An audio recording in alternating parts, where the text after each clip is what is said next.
everyone. This is Sofia Smallstorm. I'm back again with a new podcast. I haven't done podcasts in a couple of weeks due to some extended laryngitis, so that is why my voice sounds a bit creaky today, but I will do my best to keep going without too many total failures or interruptions. I am going to bring you today my good friend Jim Nichols. I stumbled into Jim, I think it was a little more than a year ago, through another mutual friend, and we started to talk, and it was really pretty amazing what Jim has gotten into. I asked him to, explain his bio to us as we started the show, and he didn't want to, so he sent me one, and I'm going to read it. Born in 1948, Jim Nichols spent the first 20 years of his life growing up in Ohio, where by his senior year of high school, he discovered he possessed an innate ambition to become an artist. To pursue this interest, Jim enrolled for a Bachelor of Fine Arts program at Bowling Green State University. That was 1967. But unfortunately, this schooling was interrupted in 1969 by the military draft. Jim resettled in Tucson, Arizona in 1972, where he resumed his interest in art and made something of a name for himself over the next 8 years painting southwestern landscapes. In 1980, his association with a world-renowned UFO researcher, Lieutenant Colonel Wendell Stevens, inspired Jim to launch into serious UFO illustrations, producing an extraordinary body of work that has since been published internationally in magazines, articles, books, and on the Internet. His art was routinely featured on the History Channel's UFO Hunters. As well, the notoriety he gained as a UFO artist earned him a co-host seat on a weekly Tucson public access TV program entitled UFO AZ Talks. This popular award-winning program ran from 1991 through 1997 and was aired across the country. After more than 30 years of UFO research, Jim has become a prolific writer, posting 14 blog essays on his website examining the political and social impact of a possible ET, that's extraterrestrial, reality. More recently, Jim has devoted his creativity to producing numerous video documentaries based on his blog essays, one of which, The Aldebaran Mystery, I hope I'm saying that right, earned 2 EBE awards at the 2010 International UFO Conference in Laughlin, Nevada. This production, as well as 7 more of Jim's UFO-related video essays, are now presented by UFO TV on YouTube. His latest production is Aeon of Horus, The Occult History of NASA, which brings us to our show. And that is a mouthful of a bio, and it's so impressive. I wrote Jim an email yesterday and said, I'm now scared of you. Hello, Sophia. You don't need to be scared of me in any way, shape, or form, but thank you so much. I'm delighted to be on your show. Oh, well, you're very welcome. And I must say, you intimidate me. I don't know why. I heard, I was so impressed by your presentation on transhumanism and nanobots and so forth back at the Conspiracy Con back in 2011. That just blew my mind. Your presentation was so brilliant and so extraordinary. So I thought, wow, I'd really like to talk to her, but I wonder if she would even condescend to talk to me. So here we are. We all like to talk to each other. Yes.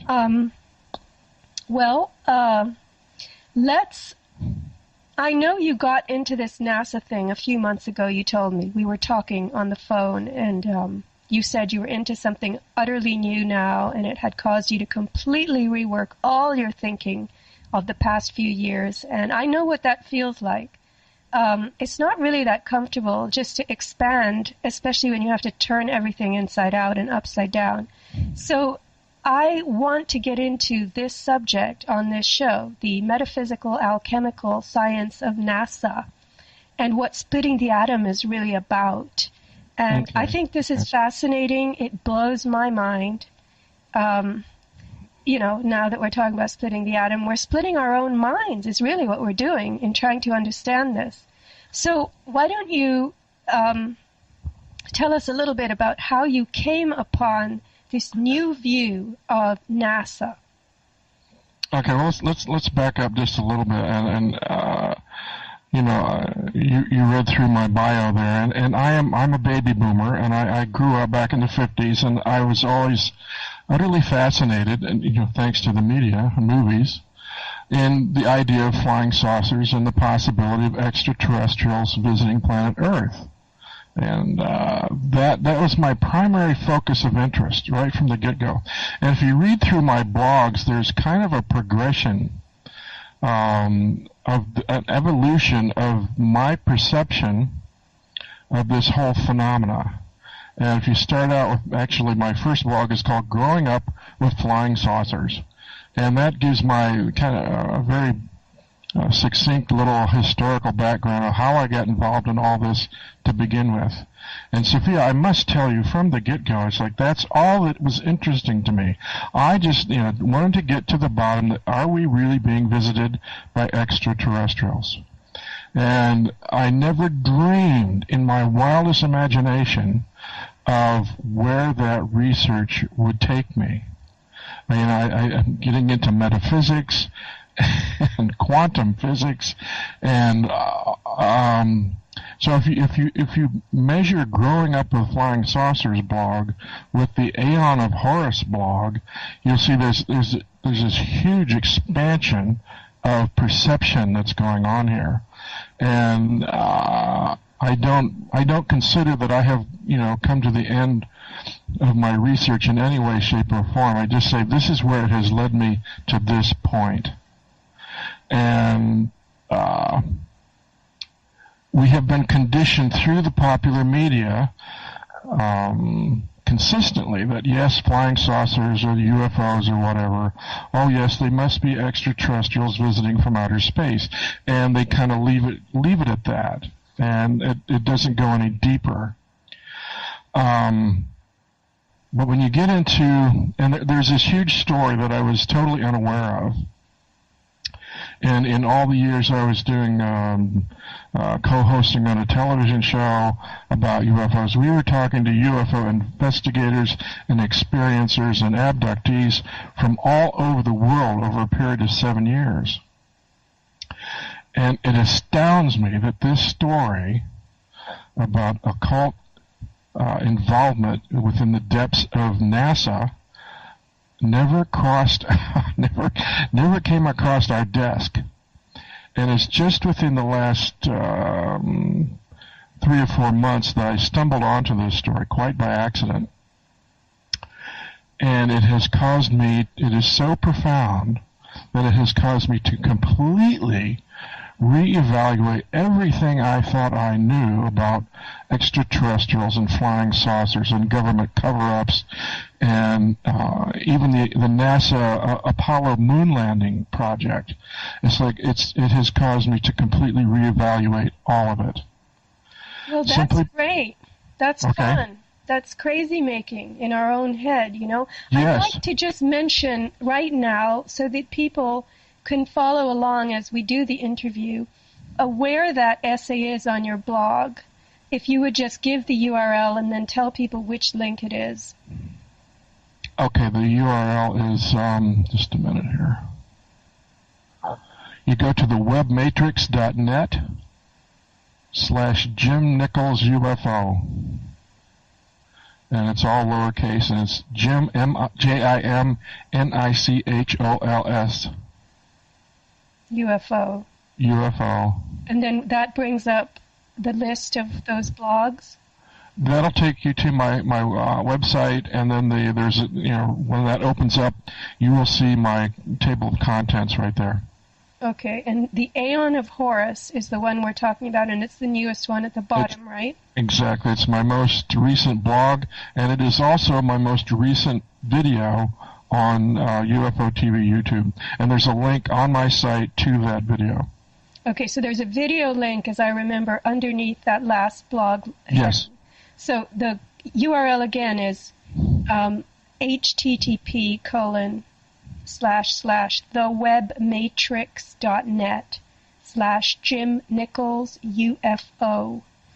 And that will take you to his site, and you'll see his blog essays. And the newest one is the Aeon of Horus, Aeon. You want to tell us what Aeon means, please? Aeon. When I first came across this, I assumed that Aeon was the same as Eon, as the period of time. An Eon is a very long measure of time. But actually, once you get into the context of this, Aeon is the name, is a description meaning God. So it's like the god Horus, the god of Horus, and NASA's occult history. And Horus was the son of Isis. Isis and Osiris, correct. Okay. And there was some incest in that, wasn't there? Yes. Mm-hmm. Inbreeding. Yes, there was Isis and Osiris were brother and sister, and they had intercourse. And then Horus, this is of course Egyptian, very Egyptian mythology, and then Horus was the child of their union. Okay, so I'm on the page now, and I want you to start this explanation. You said this was the most mind-boggling, turned your head upside down based on everything you had known and done. So why don't you tell us what you assumed going into this, and then we'll understand why it turned all of those assumptions upside down. Well, it deals with actually directly deals with the 1969 Apollo 11 launch to the moon. Mm-hmm. And the history of NASA itself.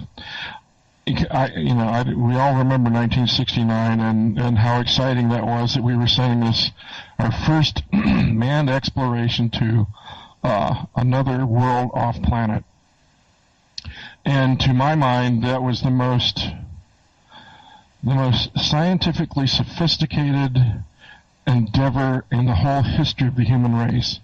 And it seemed that it was so totally, it was nothing but beautiful, practical, technological rationality and mathematical logic that got us to the moon. And it's like it completely eclipsed the whole nonsense of, occult mysticism and ancient Egyptian mythology. It's like we have gone so far beyond all that. Look at what we can do. It's like we aren't Bronze Age primitives anymore, right? And that was like the epic epitome of what human endeavor could create. Right. Well, it turns out, and you think occult mythology and Satanism and all this stuff would be totally so far removed from the NASA endeavors that there's no connection between the two, right? Wrong. As it turns out, NASA was actually profoundly related to the development of the Jet Propulsion Laboratory in Pasadena, California. Thanks to, excuse me, my voice is going on. Excuse me. Jack Parsons. Thanks to, yes, a brilliant rocket scientist at Caltech University named Jack Parsons was, just before World War II, was working on developing solid fuel rockets. And I mean, they were working on a shoestring. What's solid fuel? Well, a solid fuel, as opposed to liquid fuel rockets, it's like just what it says. It's a I don't know how to adequately describe the physics of it, but it's a solid fuel as compared to like the solid fuel or material in a skyrocket, as opposed to the liquid oxygen and so forth that you have to load into an Apollo rocket. Okay, I take your word for it. People can Google it if they want. Do you need to get some water or something? Now I've got some water here. Okay. My voice is going weird. Yeah, Just, you're getting just a minute. laryngitis now.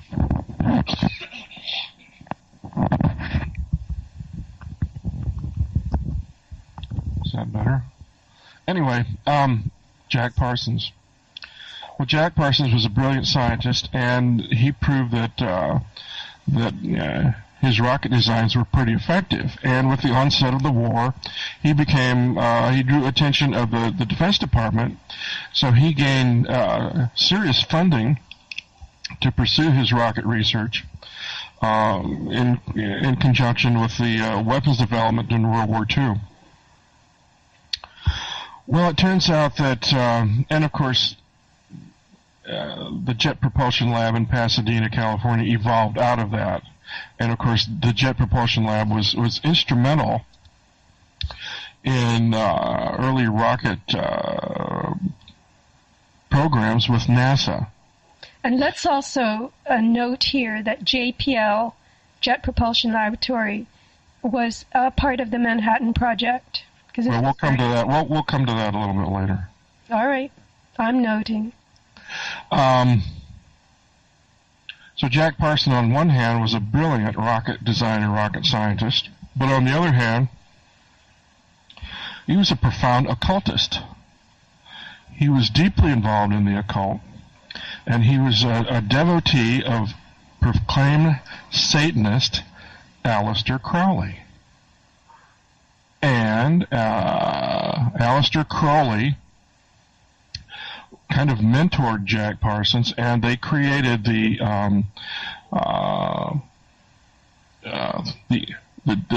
Ordo Templi Orientis Lodge there in Pasadena, which was the Ordo Templi Orientis was Aleister Crowley's brainstorm as a secret society.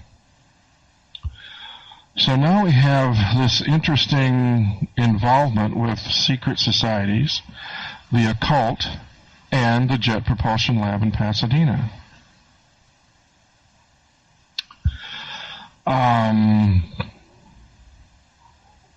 then at the same time, we had within NASA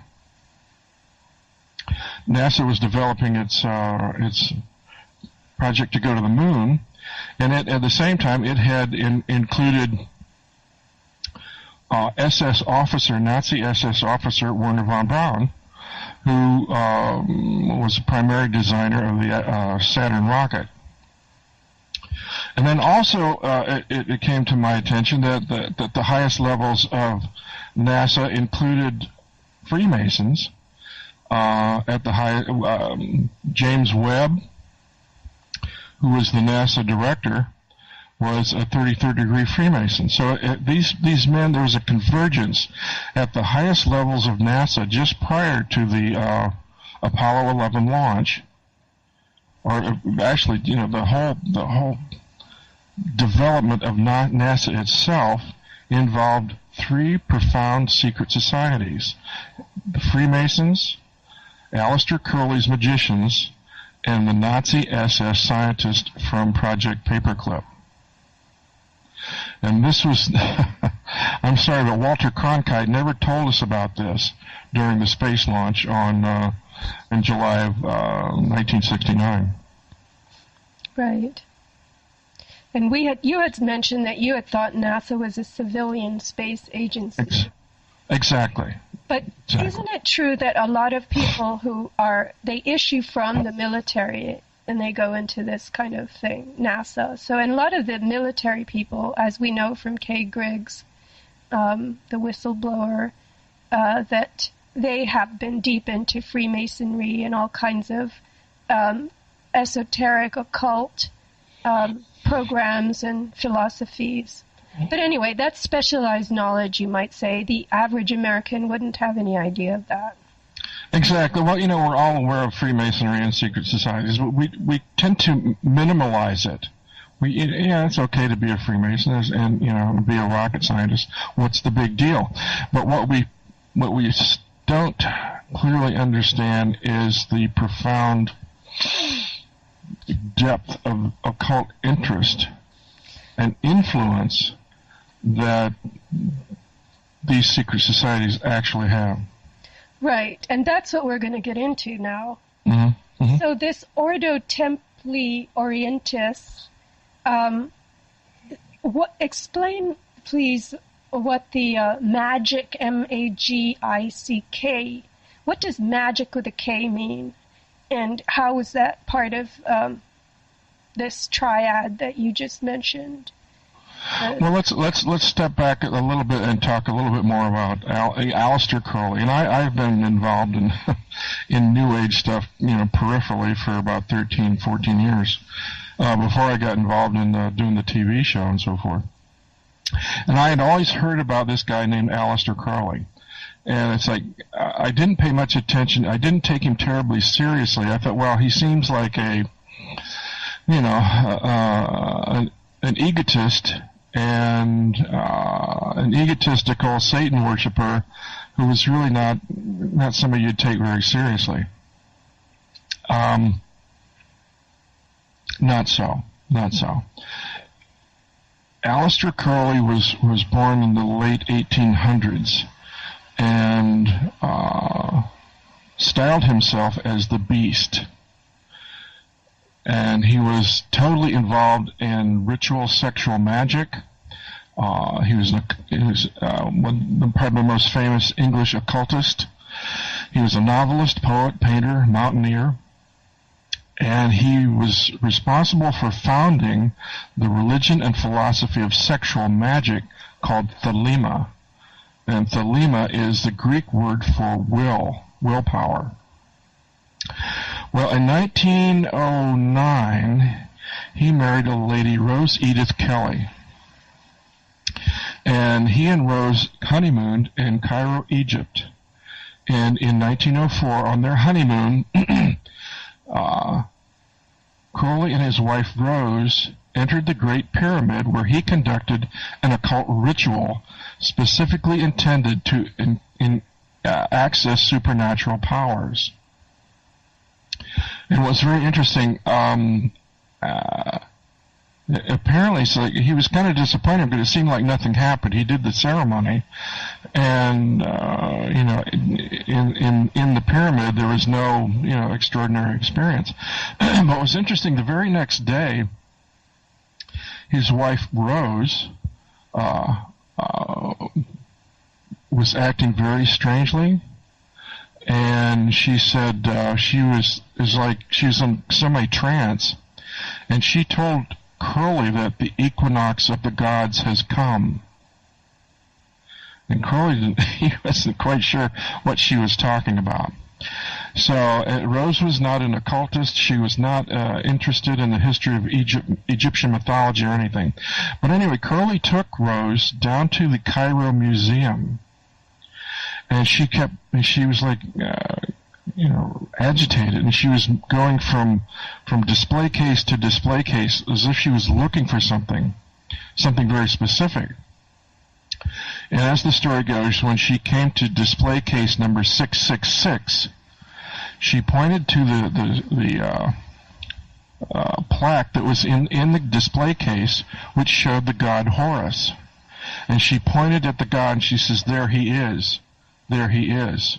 And it's like, this is the God that came to me, and this is the God that wants to talk to you.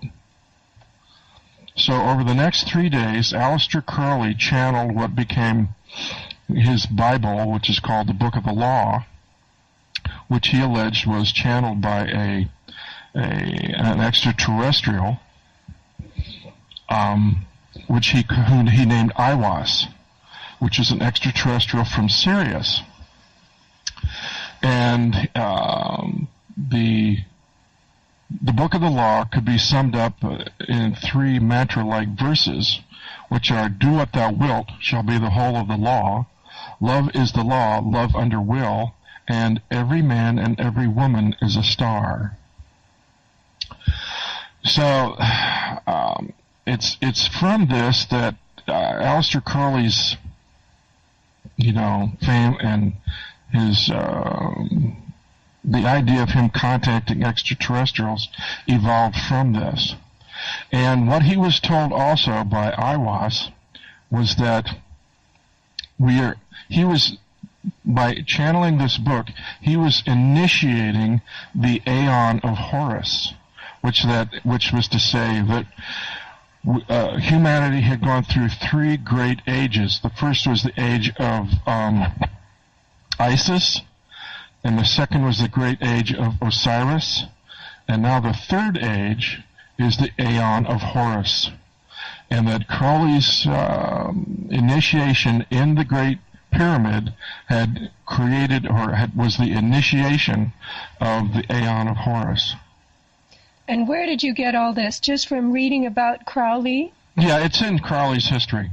Okay, but again, we don't know if he channeled anything. We don't know if he's just saying that he did. So as just playing devil's advocate here, I'd like to have some evidence that we are in the Aeon of Horus age, and this was a real channeling from an ET, IWAS, or whoever. I want to know. Okay, so did you just buy all this, or? I'm just recounting the story. I understand, but the story isn't good enough for me.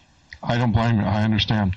Well, what's interesting is the creature that he claimed to have contacted, or was channeling through him, looked remarkably and uncomfortably like the little gray aliens that have become so popular throughout ufology.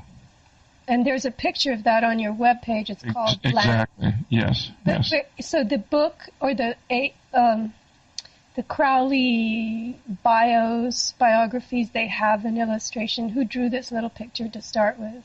He did. Okay. So that was based on in his mind's eye. This is what he was seeing as the extraterrestrial entity that claimed to be contacting him. Now, I don't buy it either. I think it's interesting. I'm not sure that this is really an extraterrestrial, and this is where it kind of tips ufology off into another direction. It's like, well, are these really aliens, or are these hyperdimensional demonic beings? Okay, so what we're talking about... I will accept that, yeah, it's a hyperdimensional entity or intelligence, but whether it's an extraterrestrial or demonic, I do not know. Well, I'm still not convinced that it's hyperdimensional. What we're talking about is the little V-shaped face, bulging almond eyes that are all dark, that are now typically what we envision when someone says grays or aliens. Right. So anyway, let's move on, please. I'm in a rush to get to the good part. Okay. So you got all of Crowley's background. Crowley was very influential on Jack Parsons of JPL. Jack Parsons joined NASA, and NASA was also hooked into the paperclip guys, and evidently NASA was heavily occultic. So it was heavily occultic due to these very influential bigwigs, right? Yes. So let's get into more, please. I don't want to direct you, but you, as I page down your blog, we're going into the occult Kabbalah. How was that drawn into NASA? Well, let's step back just one moment here. You're always making me step back, but that's all right. Okay. I'm stepping back. Okay, one little point I want to add here. Aleister Crowley was convinced that the human race could not advance any more spiritually until they contacted extraterrestrial beings. He said, my observation of the universe convinces me that there are beings of intelligence and power of a far higher quality than anything we can conceive of as human. They are not necessarily based on cerebral and nervous structures that we know, and that the one and only chance for mankind to advance as a whole is for individuals to make contact with such beings. Now, that's the same kind of philosophy that was incorporated by Jack Parsons and his buddy L. Ron Hubbard in Pasadena, when they started working, doing magical workings to open portals that would allow these kind of so-called extraterrestrials access to our reality. Okay, so now we're at one of our key words, opening portals. So somehow you're saying that this magic, now is it magic with a K yet? Or is it yes. With a C? Okay, so can you quickly tell us what magic with a K is? These are deliberate magical workings where they're using incantations, and they're incantations which incorporate names of demons and in specific order, and it's a very stylized ritualistic ceremony, and it has to be done in a particular way at a particular time to invoke the power of the magic itself. So it's not just like, you wave it's not like Harry Potter magic. It is very, very sophisticated and very ancient magic that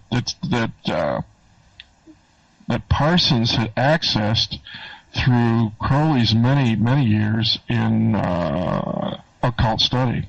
So it's like Kabbalah, right? Yes. Which is very old Babylonian Hebrew Kabbalah. Madame Blavatsky. Yes. She was into that. Well, that's why I was like, okay, is there anything to this stuff? What is the history of this kind of wacky magic, right? And it's like, it does have an ancient history. So I thought, well, okay, what is this? Where does this magic come from? And I discovered the one thing that these three secret societies within NASA all have in common is an obsession with ancient Egyptian and Babylonian magic, with a K. And that's where all of this ancient tradition comes from. This is not new stuff. This is ancient magic. And so it's like, we're always told there's no such thing as magic. And so, well, apparently there are people at a very high level within NASA and beyond, even in our government, who take this stuff as deadly serious. So it's like, okay, well, what is it? Where does it come from? What's it all about? So that's where I started to look into the history of the Hebrew Kabbalah, which actually relates back to ancient Babylon. And I follow the trail, and it leads to the Knights Templar. It leads to the Nazi SS, and it's just an amazing and extraordinarily complicated path to follow. And like you say, it does include Madame Blavatsky.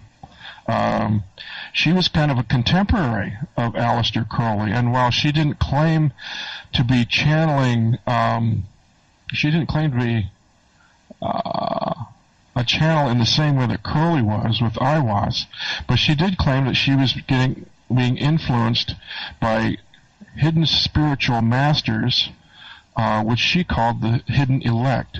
She had traveled to Tibet, and even within ancient Tibetan traditions, there's also very similar occult doctrines that lead to this similar forms of magic. So this magic opens portals. So I've got a little rhyme here: portals and mortals. Portals and mortals, yes. So mortals, mere mortals, when they access portals by way of magic, they become adepts. They gain powers and knowledge that they don't have otherwise. And there appear to be, from what you're saying and from what I've discussed with you yesterday and a couple of days ago, ways to produce these connections through portals that that are doable, and evidently people at very high levels do them. Exactly. So, have we gotten yet to the Manhattan Project, please? Yeah, we can throw that. Apparently, and this is something that I don't really actually address too deeply in my blog, but there was a connection between Jack Parsons and Robert Oppenheimer with the Manhattan Project, in that the Manhattan Project in and of itself was also an alchemical, magical working. Well, the Manhattan Project was, it had a medical or research division that continues to be alive today and has spawned a lot of our research facilities and laboratories. And, when you go into the atom and radiation and these super sciences, you could call them, because they are beyond what the eye can see and the hands can feel. The sense that I'm getting from having talked to you is that you're starting to knock on portals. You're starting to invert laws of normal space and even time. And quantum physics is difficult to comprehend, and it's like a universe within a universe on a whole different scale, and then universes and universes upon all of those. So this is all, to me, a kind of, these are entryways into other worlds. And you're explaining to me that the top guys in these institutions or institutes, in all being into occultism, it made me start thinking that, for instance, I think you told me this, splitting the atom opens up space and time. It's opening a portal. It's changing the rules of our existence. And that's what the Manhattan Project was about. The designing of the atom bomb, splitting the atom, opens these portals. Exactly. Well, even the ancient authors of the Kabbalah understood that there were multiple levels of reality, that there were multiple dimensions of reality, and that through magical workings you could access different levels of reality. What the occult magic of the atomic bomb was designed to tear holes between portals, to not just access a portal. It was to tear a hole in time and space that would create a portal. So it was like, the fundamental drive of occult knowledge, or why these initiates dig into these occult teachings, is to become gods themselves, is to access the power of the gods for themselves, and that this is the fundamental teaching, or the fundamental concept within the Kabbalah, is that you can, through the use of magic workings, through the use of sounds, through the use of incantations, you can manipulate the fabric of time and space itself. So this is like, okay, if you look at our most advanced science today, they are still working to deliberately manipulate the fundamental fabric of time and space, whether it's transhumanism, whether it's the atomic bomb, whether it's Aleister Crowley doing his magic workings. They're all after the same stuff. Well, see, this is very heavy. This is a whole different way to look at it, because it means that they have accessed dimensions that we haven't, because we remain ignorant of all this. But then the question is, should we pursue all this also? Well, the reason I pursue it is like I'm trying to understand what is it that drives the UFO secrecy, for one thing, and well, if they knew the secrets of UFOs, is it UFOs themselves that they're after, or is there a perception of the entire fabric of time and space as we understand it, that they understand from a totally different perception, from a totally different level, and that their obsession is to manipulate and create time and space, because to do so, then whoever can do that becomes a god in and of himself. Yeah. No, when you say you're pursuing it, to me that means you're trying to understand it, how it was used and why it was used. Right. But, I mean, what's different about us versus them is that they resort to many, they'll stop at nothing. Yes. So anxious are they to become adept and in control that they're willing to redesign human beings altogether to lower us to the extreme subservience and robotic existence. The Delta class, as Huxley called it. We're all becoming the Delta class. And the social engineering that they inflict on us is part of this magic also, according to Joseph Farrell, who is a researcher that you can find on the internet, and you and I have talked about him. Their employment of symbolism that they scatter in the most banal, corners and levels of our personal lives, like the pyramid. Pyramids are portals, I've learned, and they put the all-seeing eye on top of the pyramid on the dollar bill. So everybody's got this stuff in their pockets. Everybody handles this stuff all day. And you said to me, and I actually reread my newsletter that I wrote on all of this, which I will post with this interview, that is the group multiplier effect. That when they involve us, even in an unconscious way, with their symbology, you called it a sigil, right? Yes. And a sigil is a symbol that is magical because it has been ascribed with magical powers. Yes. And anyway, you were talking yesterday to me about negative sigil magic, and this again, magic with a K. So I find this very, very deep. And let me just throw something in here. I was thinking the other night about the World Trade Center, the Twin Towers, and how, I've gone through the cycle of, was it directed energy weapons, was it controlled demolition, what was it? And the thing that gets the least attention is the mini-nuke theory. And if it is true that New York was nuked, then there again, you got a tearing of time and space to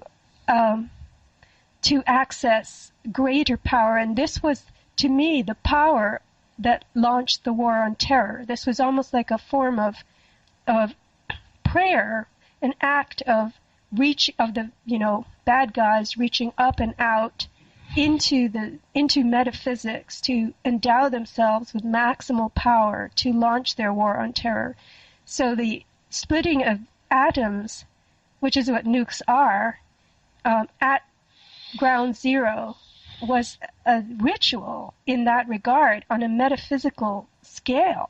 To say nothing of the shock and awe and all the stuff. Joseph Farrell talks all about how shock and awe and public, traumatizing the public mind, this is all part of the magic. But there's another level that I had never even contemplated that you brought to my attention. And if you include 9/11 in it, then you can see exactly. Also, 7 buildings. There were 7 buildings, building 7 being the 7th, and they were all destroyed. And so that's a very Masonic number, and it was on 9/11/01. These are all Masonic numbers. So that was a huge ritual event, a magic event with a K.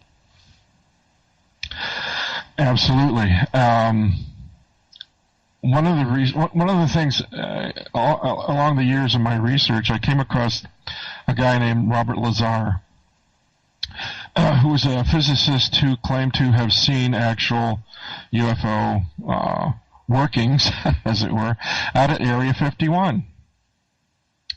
And one of the things he shared, that he was shown a book which was called the Bible.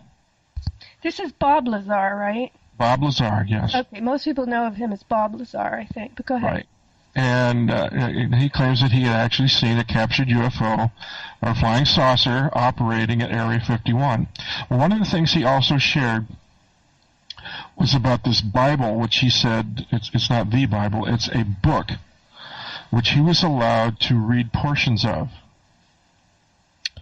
And his impression was that the United States government, based on this book, what the information in this book said was true, he said the United States government makes judgments on a historical, philosophical, and even theological level from a knowledge base that is not available to the general public.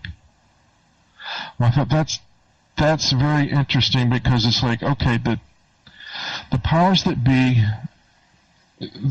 everything that the government does seems to be incomprehensible. It's like they're working, like he says, from a knowledge base that where they're making decisions based on information that is not available to the public, and that's why nothing the government does makes any damn sense at all.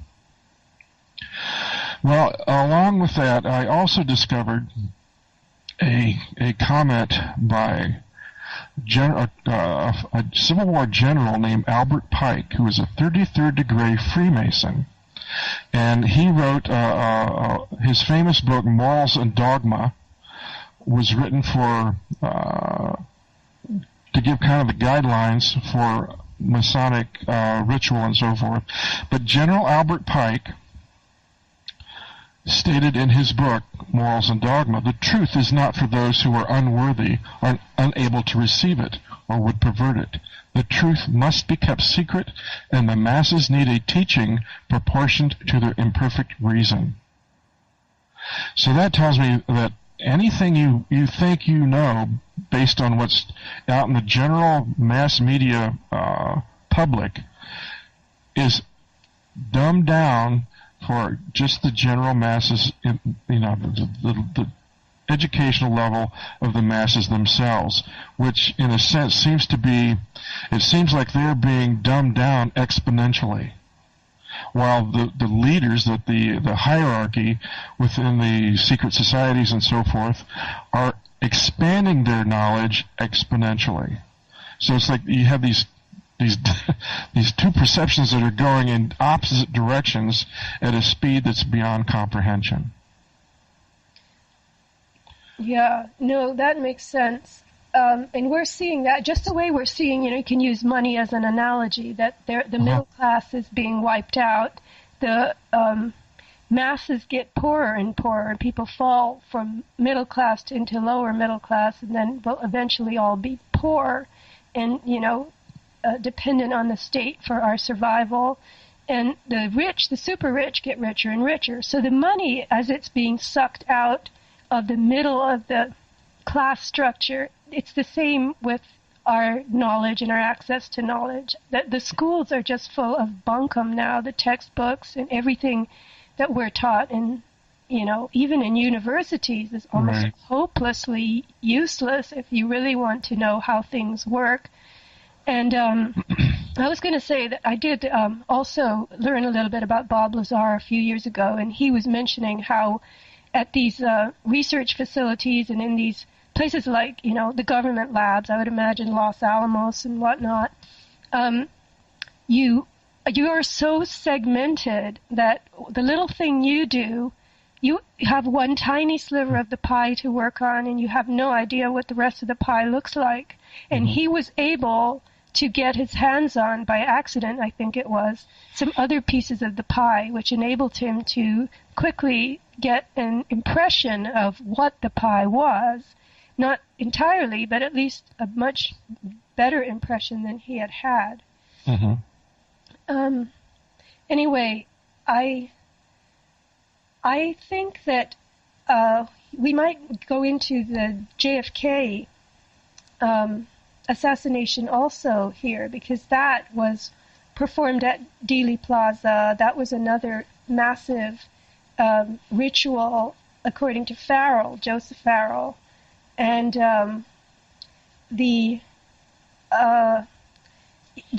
trauma that it affected on the public consciousness was only part of it, part of the effect. You know, there was... Can you explain a little more about the JFK assassination? Well, let's talk about how it was connected to NASA. Yeah, okay. First and foremost, the most important thing to understand is that JFK was not a Freemason. John F. Kennedy was not a Freemason. And if you recall, back in 1961, in April of 61, he had barely been in office 4 months. He spoke out openly against the danger of secret societies in the United States. And he asked for the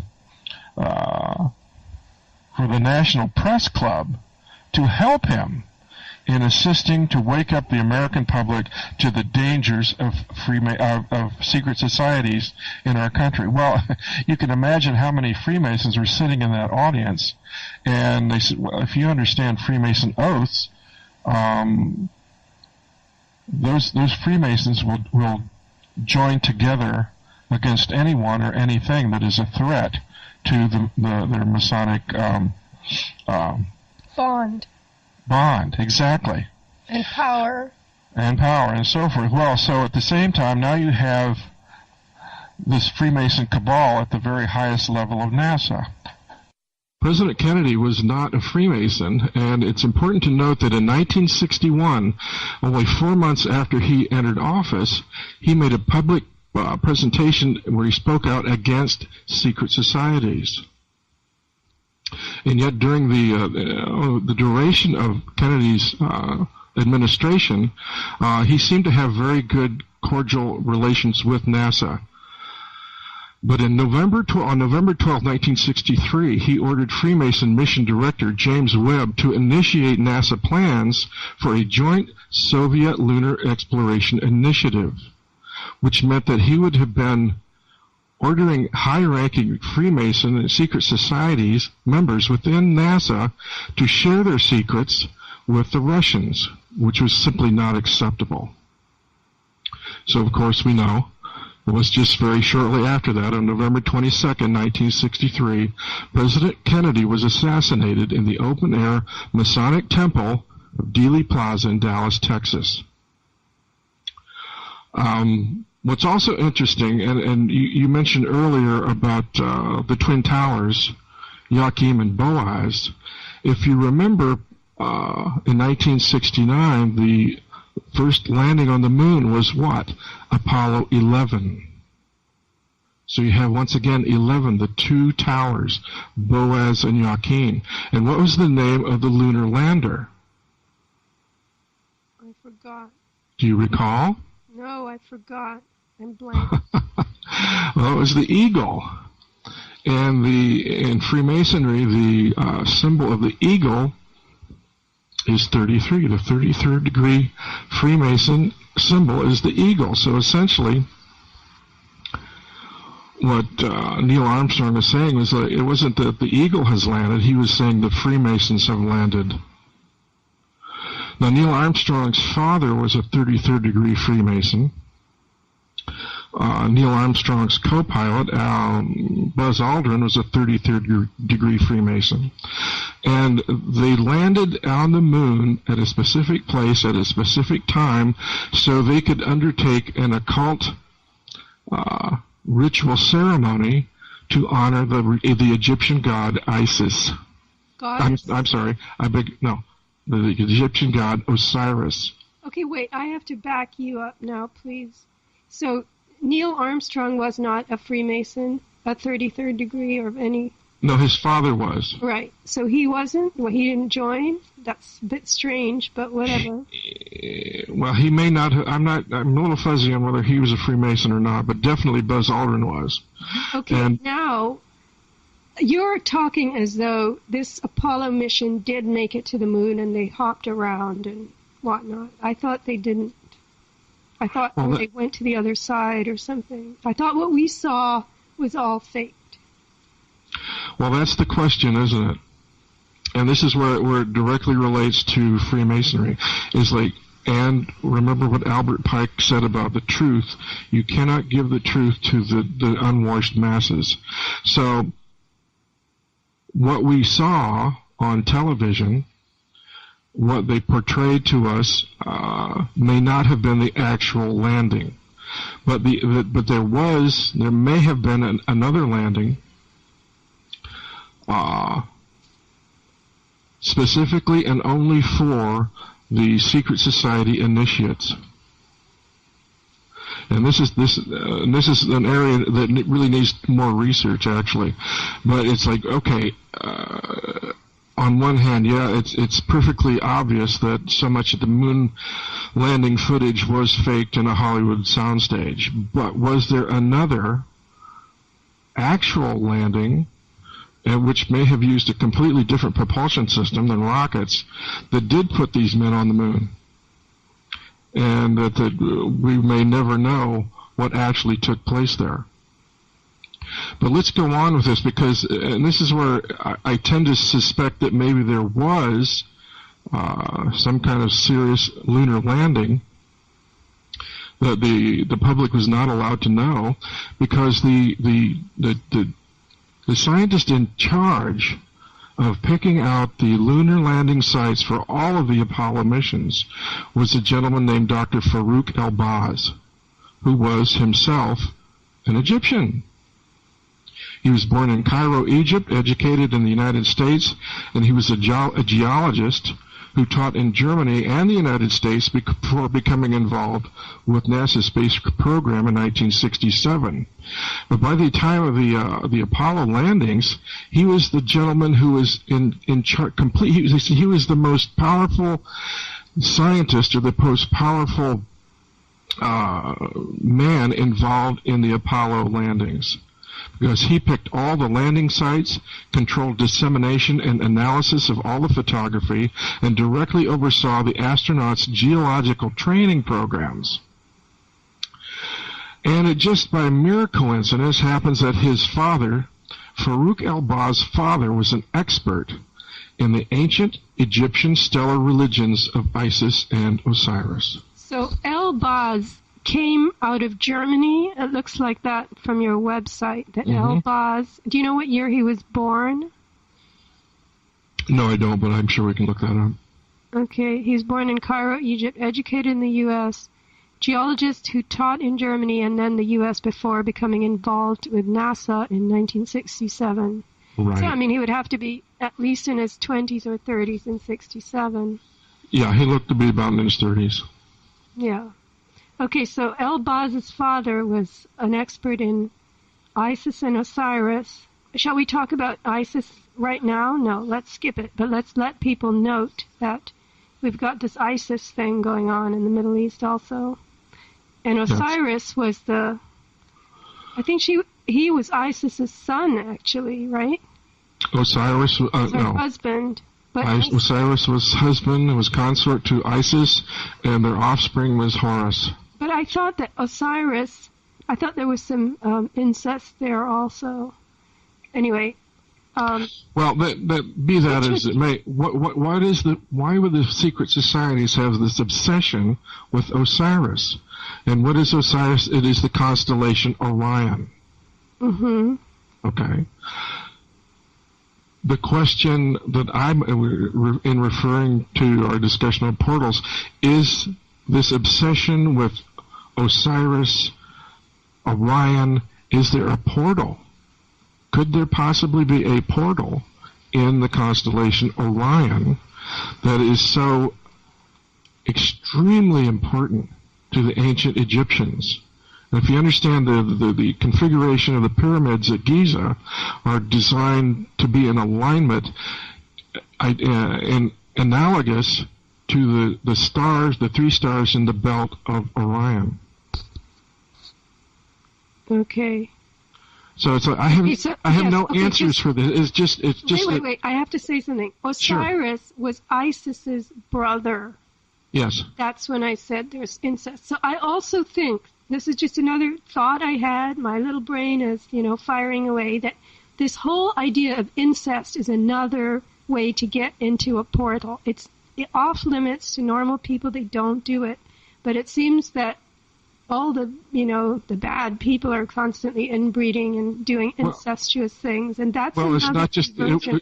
right. It was an imperative in ancient Egypt for the pharaohs to marry their sisters to keep the bloodline in the family. Right. That I understand, but I think there's another metaphysical thing that goes on. So, all right, Osiris Rex, we've got on your website. We have an image.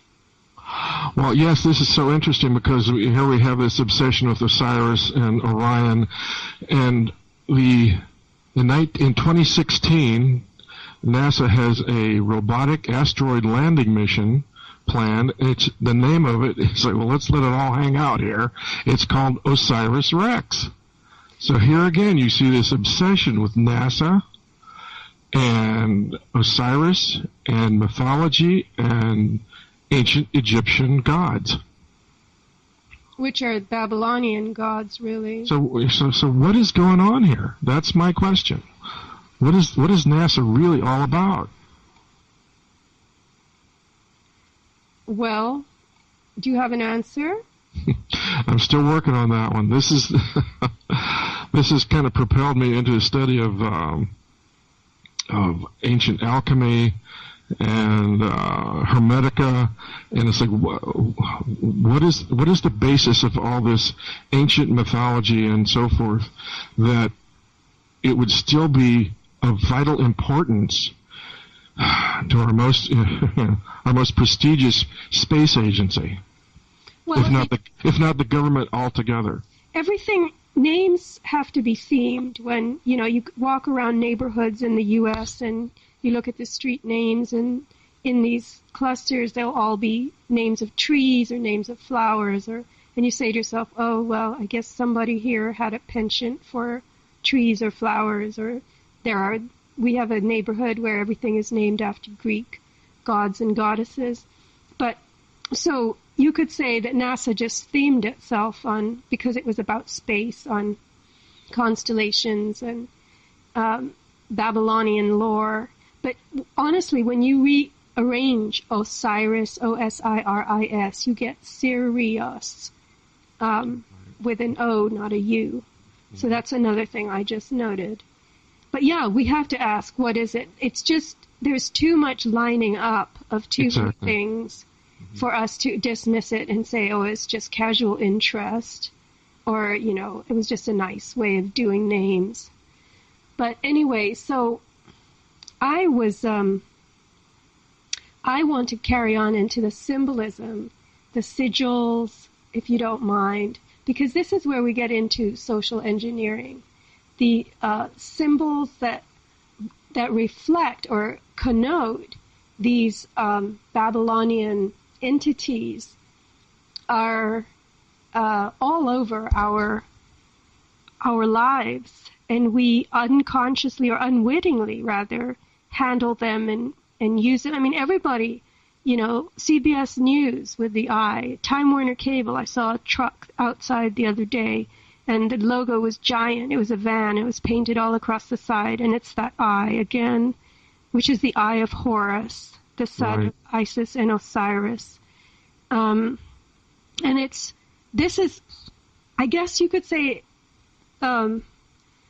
CBS, they're the news, so they're using the one eye to report. Exactly. And what is CBS? It's Columbia Broadcasting System. Right. What is Columbia? Who is Columbia? That's Semiramis. The Babylonian goddess Semiramis. Yeah. So you see how all this occult just is all interwoven and interconnected.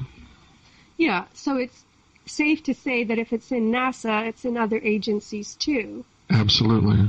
And we just have to go find it. And then obviously the people employed in these agencies will be, invariably practitioners of all this. participants believers. I guess, if you're in the top levels of Freemason and you're worshiping Babylonian themes, you could call it a cult, I guess you couldn't you? Absolutely. It's all part of a cult. Mm-hmm. And then there was the concept that you brought up that actually I learned about originally from Joseph Farrell, but I forgot that's where I learned it. The group multiplier effect, or the group amplifier effect, that really talks about population energy. You want to discuss that? Well, it has to do with a fundamental understanding of human consciousness and how that relates to the unified field, or that we are all connected to a single energy source, and that if occult practitioners can affect human consciousness in a certain way, that will give the occult practitioners themselves more power. And this is essentially the working behind ritual sacrifice.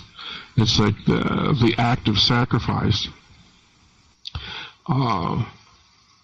impacts the medium, the energetic medium that we all live in. And if you're within the context of that magical working, you can use that energy, you can pull that energy to empower yourself. So this is the secret black magic that you see involved here, and this goes all the way back to Babylon. And where did are these assumptions of yours, or you've read this, or it's known, or what? No, this is the understanding that I've gained listening to other discussions from Joseph Farrell talking about the alchemical workings and the group dynamics and so forth. Even noetic, the noetic science research is kind of validating this, that there is a group, there is a group amplifier effect on the medium of the unified field itself. Well, I'm reading some of my notes from Farrell, where he says that alchemy and social engineering are really, in many ways, the same thing. Social engineering is alchemy performed on the population, and this is for the express purpose of manipulating the physical medium itself. Right. So that's a new concept for most people, I think. But it makes sense, because if you alter the public mind and you create a belief, a mass belief, then you're going to change what ensues culturally. You're altering the physical medium in that regard, at any rate, aren't you? Yes. So you're affecting the future if you can seed that in the public mind, and if you can have, as I said later in my newsletter, and I'm sorry if this is impudent of me, but if you can have that many idiots all on the same page, then you've changed profoundly the way the world is going to unfold.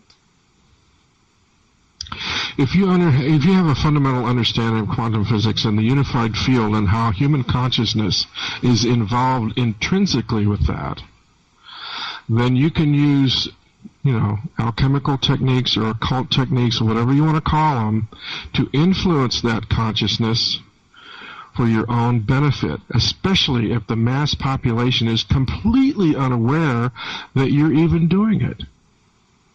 Yeah. You see what I'm saying? So when you say you drive around and I see all the Eye of Horus just about everywhere, it's like, imagine, that's a sigil. That is a sigil. So a sigil again was a symbol that has power.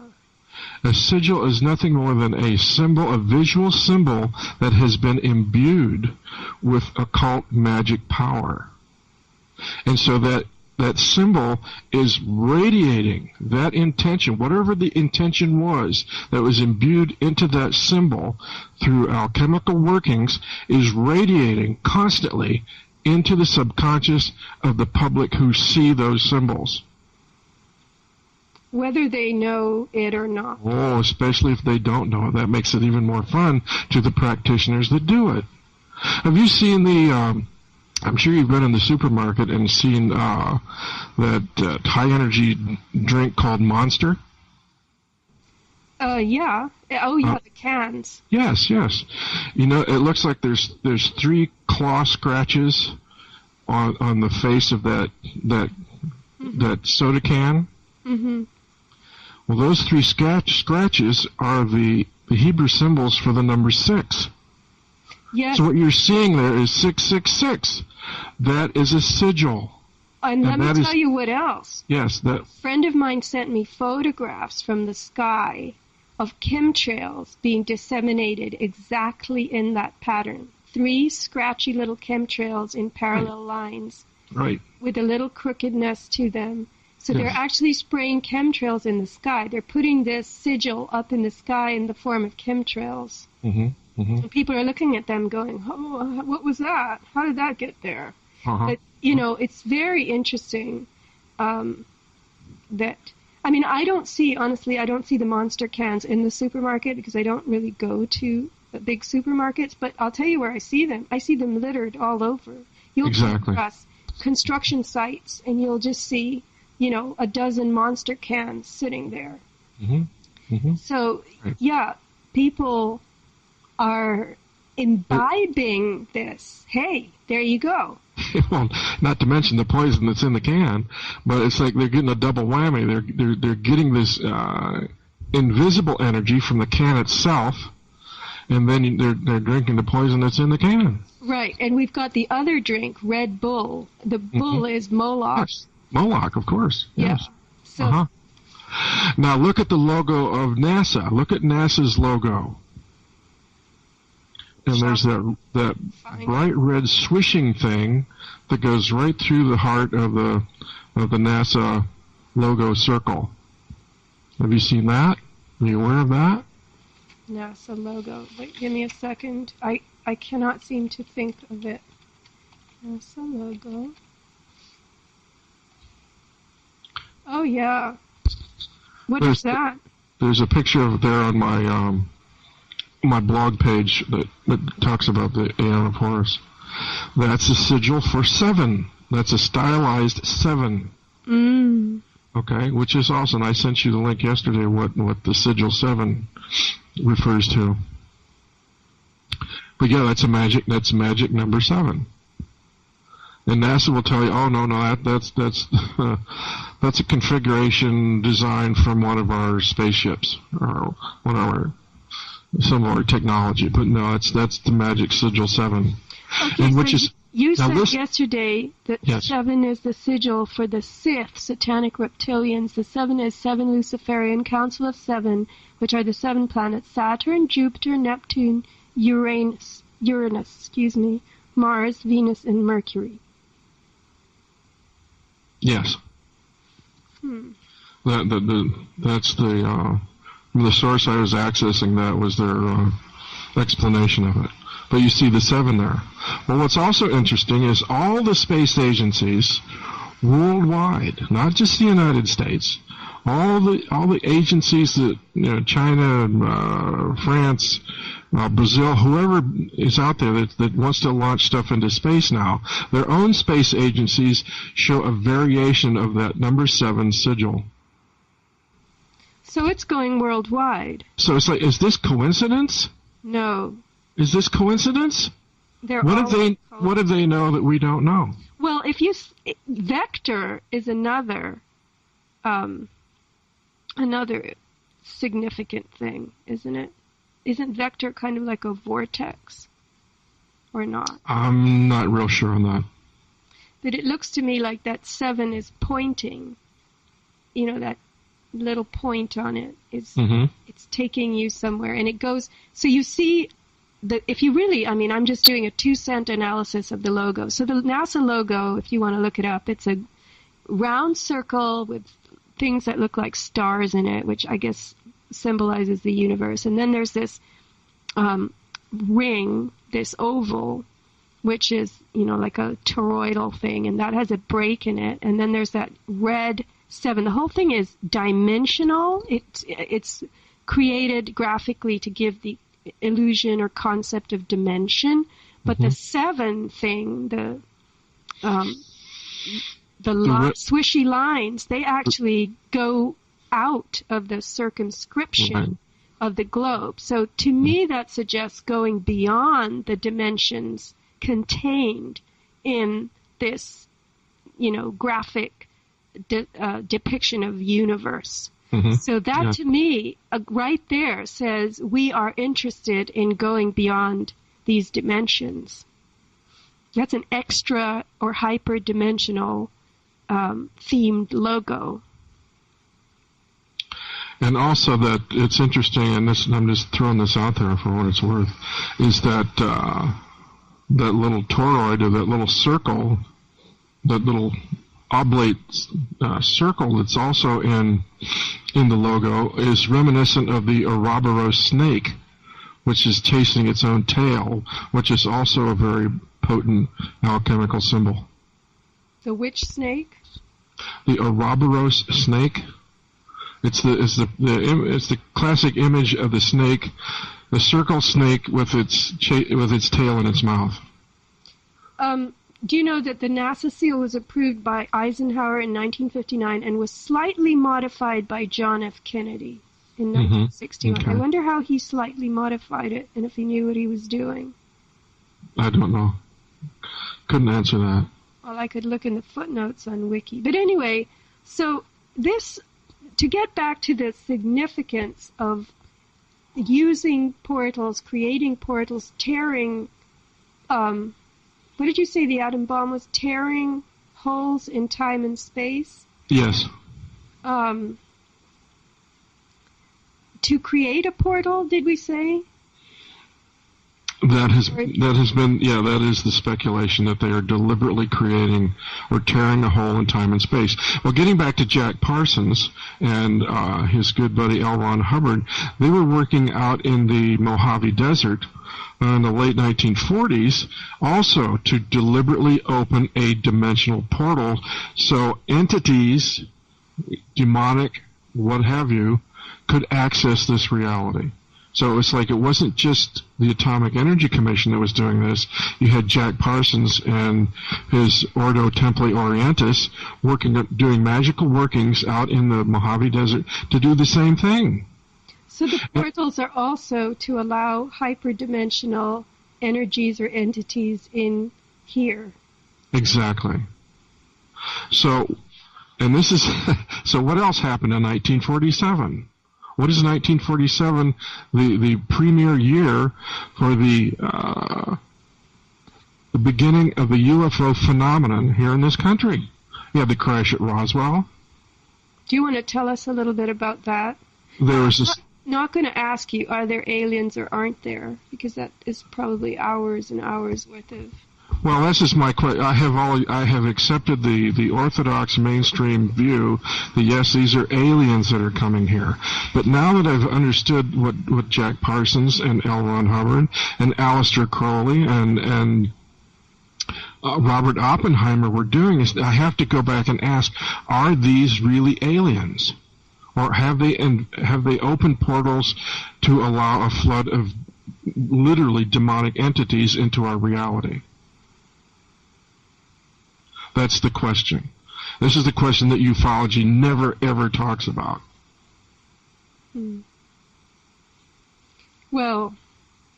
And what? Okay. What do we see? We see this proliferation of UFOs since 1947, and then it moves on up into the 1980s, and now we see this proliferation of abduction experiences, abduction encounters, abduction reports, and the abduction reports sound very, very similar to occult satanic ritual that is invoking demons. So my question is,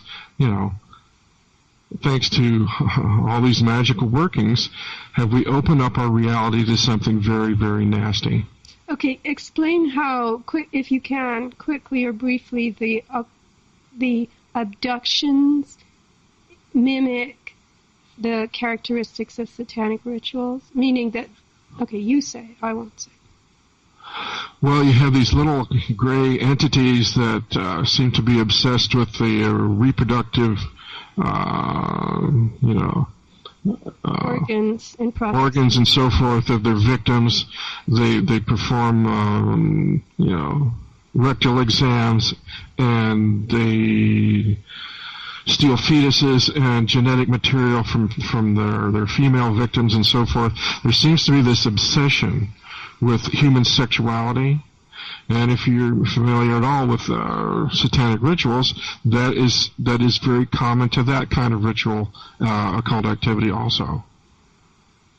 So the people who have been abducted and have the very clear memories of the Greys and being put on examination tables and spaceships and being impregnated and all of that, they are actually undergoing satanic rituals, and they come away with some kind of mask over that in the form of other visuals?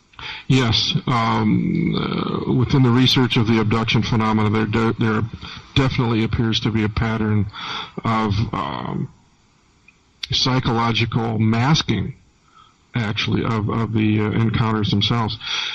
But this has all proliferated since, the advent of nuclear weapons and nuclear experimentation, and of course the magical workings of Jack Parson and Aleister Crowley.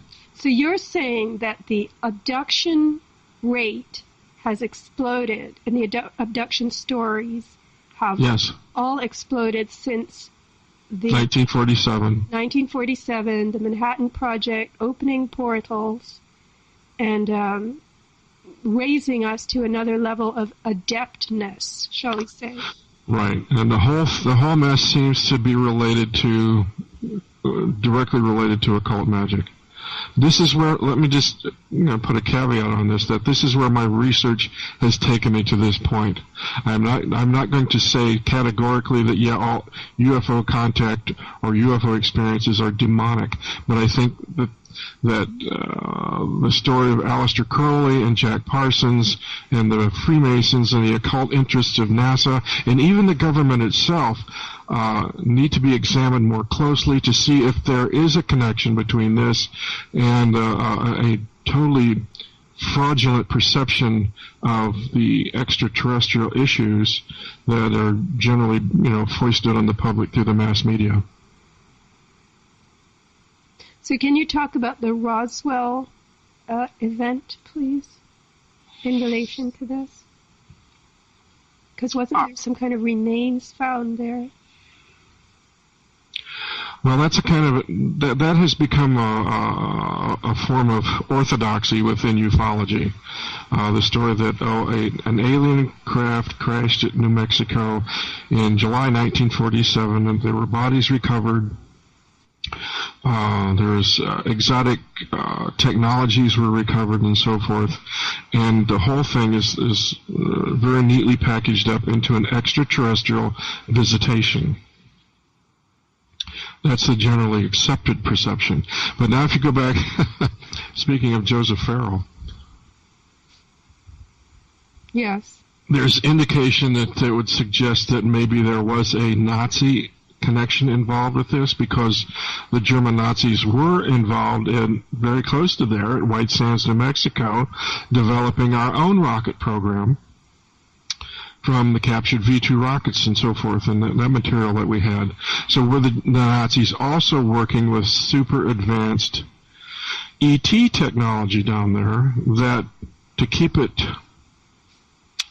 origins, away from the perception of the general public, that they have created this crashed flying saucer UFO extraterrestrial issue as kind of a smokescreen.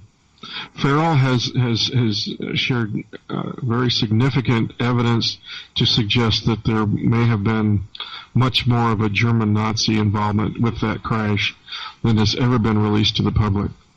But then the question is, well, where did the Germans get this technology?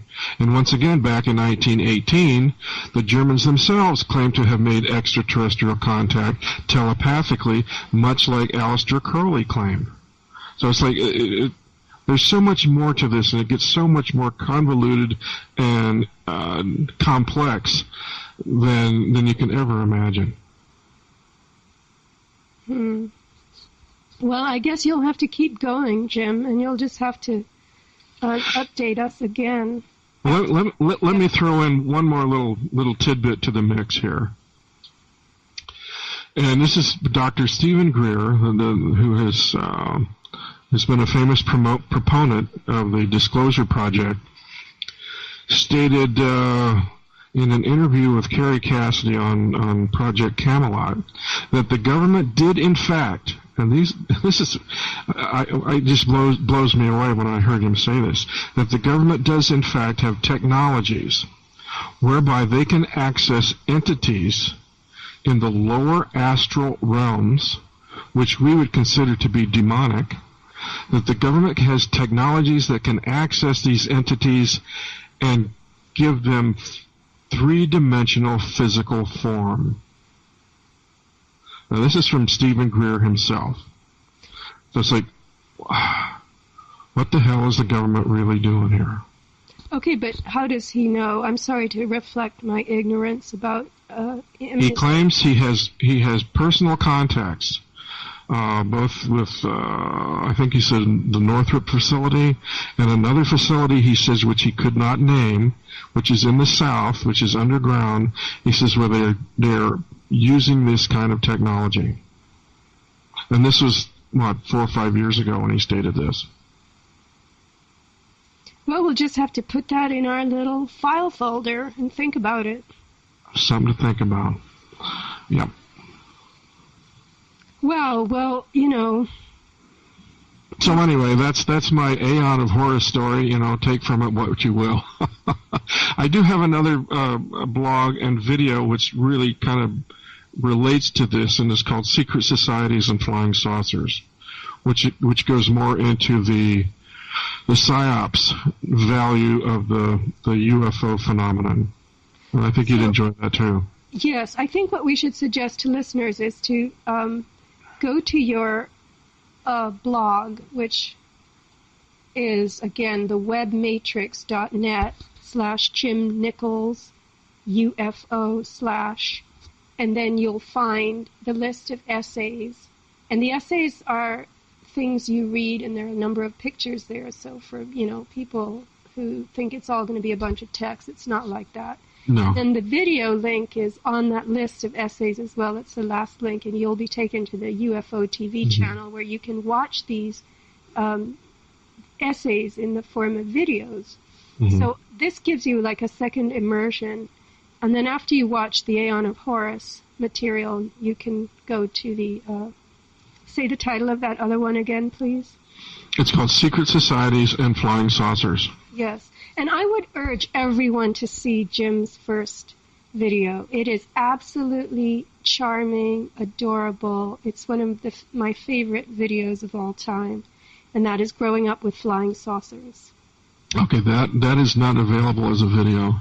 It's not. On my site, no. But I do have the blog, and it's richly illustrated, so you get the same effect. Too bad. Yeah. It was a wonderful video. I know you sent it to me. Thank you. Now that one was just for you. Oh, it was adorable. You got to see the little Jim Nichols. There he is. There he is. Well, if you go to that blog, you can see me right there. Yep. Yeah. Yeah. Well, someday the public may get to see that when you're extremely rich and famous. Oh gosh, yes. All right. Well, I thank you deeply, and am very, enthralled with this discussion. I'll have to see what people think. I'm going to post my newsletter that I wrote back in September 2013 about the Twin Towers, Yakin and Boaz, which apparently there are all kinds of translations, but Yakin means establish, Boaz is the end-time king and means strength and striking. These are Babylonian, of Babylonian origin.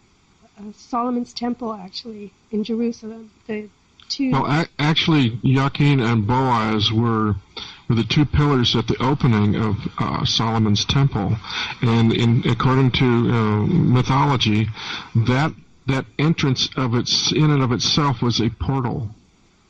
Okay, so there we go again, more portals. There you go. So when they erected the Twin Towers at that site in New York, and of course they, banished all kinds of businesses to get that land. This was another Rockefeller project. This was a Kabbalistic, the creation of a Kabbalistic space, and marking a portal, perhaps. And then the portal was to be opened there in 30 years or whenever it was, approximately.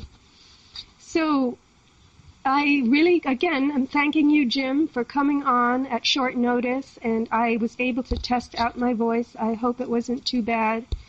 And I'll resume with podcasts, and Jim will undoubtedly reappear here again.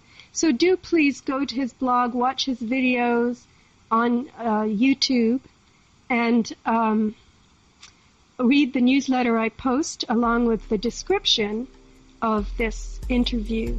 And so, Jim, if you have anything that you would like to say in closing, please do. And well, I just thank you so much for taking the time to have me on as your guest. I really appreciate it, and I think your voice held up quite well, all things considered. Yeah, it's a little creaky, but I'll get there. Okay. I'll get there. Okay, well, goodbye, everyone. Until next time.